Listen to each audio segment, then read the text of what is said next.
Foi quando notou que Jesus se aproximava e, contemplando-o carinhosamente, o mestre tocou-lhe os ombros com ternura, dizendo com inflexão paternal: não recalcitres contra os aguilhões. Saulo compreendeu. Desde o primeiro encontro com Estevão, forças profundas o compeliam a cada momento, em qualquer parte, à meditação dos novos ensinamentos. O Cristo chamara-o por todos os meios e de todos os modos. Sem que pudessem entender a grandeza divina daquele instante, os companheiros de viagem viram-no chorar mais copiosamente. O moço de Tarso soluçava. Ante a expressão doce e persuasiva do Messias Nazareno, considerava o tempo perdido em caminhos escabrosos e ingratos. Doravante, necessitava reformar o patrimônio dos pensamentos mais íntimos. A visão de Jesus ressuscitado aos seus olhos mortais renovava-lhe integralmente as concepções religiosas. Certo, o Salvador apiedara-se do seu coração leal e sincero, consagrado ao serviço da lei, e descera da sua glória, estendendo-lhe as mãos divinas. Ele, Saulo, era a ovelha perdida nos revaladouro das teorias escaldantes e destruidoras. Jesus era o pastor amigo que se dignava fechar os olhos para os espinheiros ingratos a fim de salvá-lo carinhosamente. No ápice, o jovem rabino considerou a extensão daquele gesto de amor. As lágrimas brotaram-lhe do coração amargurado, como a linfa pura de uma fonte desconhecida. Ali mesmo, no santuário augusto do Espírito, fez o protesto de entregar-se a Jesus para sempre. Recordou de súbito as provações rígidas e dolorosas. A ideia de um lar morrera com Abigail. Sentia-se só e acabrunhado. Doravante, porém, entregar-se-ia ao Cristo como simples escravo do seu amor. E tudo envidaria para provar-lhe que sabia compreender o seu sacrifício, amparando-o na senda escura das iniquidades humanas. Naquele instante decisivo do seu destino, banhado em pranto como nunca lhe acontecera na vida, fez ali mesmo, sob o olhar assombrado dos companheiros e ao calor escaldante do meio-dia, a sua primeira profissão de fé. Senhor, que quereis que eu faça? Aquela alma resoluta, mesmo no transe de uma capitulação incondicional, humilhada e ferida em seus princípios mais estimáveis, dava mostras de sua nobreza e lealdade. Encontrando a revelação maior em face do amor que Jesus lhe demonstrava solícito, Saulo de Tarso não escolhe tarefas para servi-lo, na renovação de seus esforços de homem. Entregando-se-lhe de alma e corpo, como se fora ínfimo servo, interroga com humildade o que desejava o Messias da sua cooperação. Foi aí que Jesus, contemplando-o mais amorosamente e dando-lhe a entender a necessidade de os homens se harmonizarem no trabalho comum da edificação de todos, no amor universal em seu nome, esclareceu generosamente: levanta-te, Saulo, entra na cidade e lá te será dito o que convém fazer. Então o moço tarsense não mais percebeu o vulto amorável, guardando a impressão de estar mergulhado num mar de sombras. Prosternado, continuava chorando, causando piedade aos companheiros. Esfregou os olhos como se desejasse rasgar o véu que lhe obscurecia a vista, mas só conseguia tatear no seio das trevas densas. Aos poucos, começou a perceber a presença dos amigos que pareciam comentar a situação. Afinal, Jacó, dizia um deles, evidenciando grande preocupação, que faremos agora? Acho bom, respondia o interpelado, enviarmos Jonas a Damasco, requisitando providências imediatas. Mas que se teria passado? Perguntava o velho respeitável que respondia por Jonas. Não sei bem, esclarecia Jacó impressionado. A princípio notei intensa luz nos céus e logo em seguida ouvi que ele pedia socorro. Nem tive tempo de atender, porque no mesmo instante ele caiu do animal sem poder esperar qualquer recurso.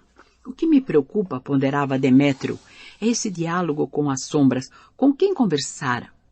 Ele: se lhe escutamos a voz e não vemos ninguém, que se passará aqui, nesta hora, sem que possamos compreender? Mas não percebes que o chefe está em delírio? Objetou Jacó prudentemente.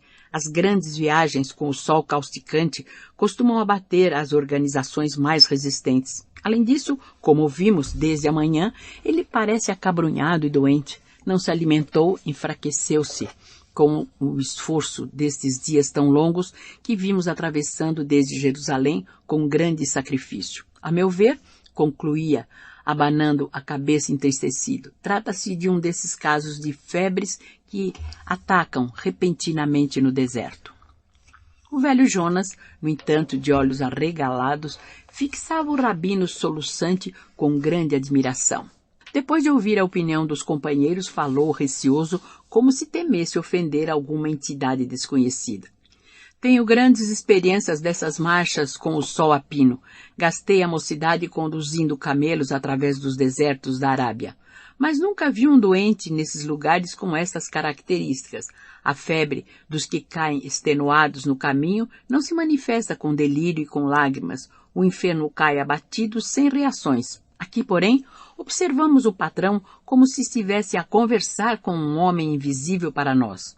Reluto em aceitar essa hipótese, mas estou desconfiado de que em tudo isso haja sinal dos sortilégios do caminho. Os seguidores do carpinteiro sabem processos mágicos que estamos longe de compreender. Não ignoramos que o doutor se consagrou à tarefa de persegui-los onde se encontrem. Quem sabe planejaram contra ele alguma vingança cruel. Ofereci-me para vir a Damasco a fim de fugir dos meus parentes que parecem seduzidos por essas doutrinas novas.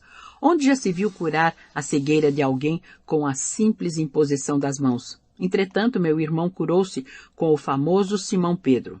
Só a feitiçaria, a meu ver, esclarecerá essas coisas. Vendo tantos fatos misteriosos em minha própria casa, tive medo de Satanás e fugi. Recolhido em si próprio, surpreendido no meio das trevas densas que o envolviam, Saulo escutou os comentários dos amigos, experimentando grande abatimento, como se voltasse exausto e cego de uma imensa derrota. Limpando as lágrimas, chamou um deles com profunda humildade. Acudiram todos solicitamente. — Que aconteceu? — perguntou Jacó, preocupado e ansioso. — Estamos aflitos por vossa causa. Estás doente, Senhor. Providenciaremos o que julgardes necessário. Saulo fez um gesto triste e acrescentou: — Estou cego. — Mas que foi? — perguntou o outro inquieto. — Eu vi Jesus Nazareno — disse contrito, inteiramente modificado. Jonas fez um sinal significativo, como afirmar aos companheiros que tinha razão, entreolhando-se todos muito admirados. Entenderam de modo instintivo que o jovem rabino se havia perturbado. Jacó, que era pessoa de sua intimidade, tomou a iniciativa das primeiras providências e acentuou: — Senhor, lamentamos vossa enfermidade. Precisamos resolver quanto ao destino da caravana. O doutor de Tarso, entretanto, revelando uma umidade que jamais se coadunara com seu feitio dominador, deixou cair uma lágrima e respondeu com profunda tristeza: — Jacó, não te preocupes comigo. Relativamente ao que me cumpre fazer, preciso chegar a Damasco sem demora. Quanto a vocês, e a voz reticenciosa quebrantara-se dolorosamente como premida de grande angústia para concluir em tom amargo, façam como quiserem, pois até agora vocês eram meus servos, mas de hora em diante eu também sou escravo, não mais me pertenço a mim mesmo. Ante aquela voz humilde e triste, Jacó começou a chorar. Tinha plena convicção de que Saulo enlouquecera. Chamou os dois companheiros à parte e explicou: — Vocês voltarão para Jerusalém com a triste nova, enquanto me dirijo à cidade próxima com o doutor a providenciar da melhor forma. Levá-lo-ei aos seus amigos e buscaremos o socorro de algum médico. Noto-o extremamente perturbado. O jovem rabino cientificou-se das deliberações quase sem surpresa. Conformou-se passivamente com a resolução do servo. Naquela hora, submerso em trevas densas e profundas, tinha a imaginação repleta de conjecturas transcendentes. A cegueira súbita não o afligia. Do âmbito daquela escuridão que lhe enchia os olhos da carne, parecia emergir o vulto radioso de Jesus aos seus olhos de espírito. Era justo que cessassem as suas percepções visuais a fim de conservar para sempre a lembrança do glorioso minuto de sua transformação para uma vida mais sublime. Saulo recebeu as observações de Jacó com a humildade de uma criança. Sem uma queixa, sem resistência, ouviu o trotar da caravana que regressava enquanto o velho servidor lhe oferecia o braço amigo tomado de infinitos receios. Com o pranto a escorrer dos olhos inexpressivos como perdidos nalguma visão indevassável no vácuo, o orgulhoso doutor de Tarso, guiado por Jacó, seguia a pé sob o sol ardente das primeiras horas da tarde. Comovido pelas bênçãos que recebera das esferas mais elevadas da vida, Saulo chorava como nunca. Estava cego e separado dos seus. Dolorosas angústias represavam-se-lhe no coração opresso. Mas a visão do Cristo redivivo, sua palavra inesquecível, sua expressão de amor, lhe estavam presentes na alma transformada. Jesus era o Senhor inacessível à morte. Ele orientaria os seus passos no caminho, dar-lhe-ia novas ordens, secaria as chagas da vaidade e do orgulho que lhe corroíam o coração. Sobretudo, conceder-lhe-ia forças para reparar os erros dos seus dias de ilusão. Impressionado e triste, Jacó guiava o chefe amigo, perguntando a si próprio a razão daquele pranto incessante e silencioso. Envolvido na sombra da cegueira temporária, Saulo não percebeu que os mantos espessos do crepúsculo abraçavam a natureza. Nuvens escuras precipitavam a queda na noite, enquanto ventos sufocantes sopravam da imensa planície. Dificilmente acompanhava as passadas de Jacó, que desejava apressar a marcha receoso da chuva. Coração resoluto e enérgico, não reparava os obstáculos que se antepunham à sua jornada dolorosa. Faltava-lhe a visão.